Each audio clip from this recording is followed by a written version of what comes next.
Updates lang sa ating mga food stalls dito sa Manalo Resort Hotel Festival Food Park. Ayan, sinemento na nila yung mga floorings ng mga iba.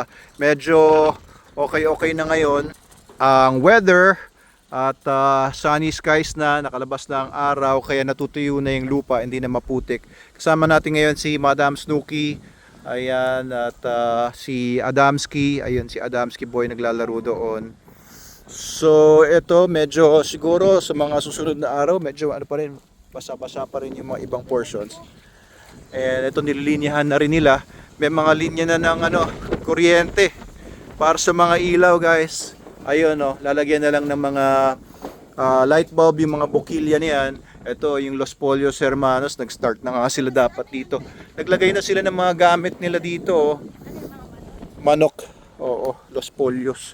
So bukas may gagamit na nitong Manalo Cafe. Bukas ang aking mga kaibigan o dating kaibigan, kung tinuturing pa rin nila akong kaibigan ay gagamitin mga 40 people or 50 people pupunta dito sa Manalo Resort para mag-overnight hanggang December 25 na sila. And dito sila magbe-breakfast, lunch, and dinner sa ating cafe. Ayan, busy lang tayo dito.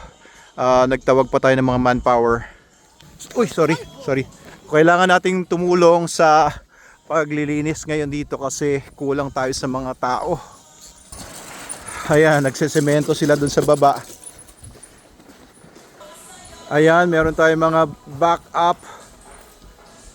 Tingnan, ito na yung mga, meron tayong lababo dito. Ang ganda ng design, parang ladybugs. At ito na ang CR dito. Napakaganda naman, di ba? Sarap tumae dito. And ito na yung interior ng ating cafe. Meron pang babae dito na CR. Silipin din natin. At ayun, wow! Mas masarap dito. Umebs Ito, so marami lang tayong mga aalising mga basura dito sa paligid para maganda tignan bukas. Ito yung kitchen, napakalawak ng kitchen.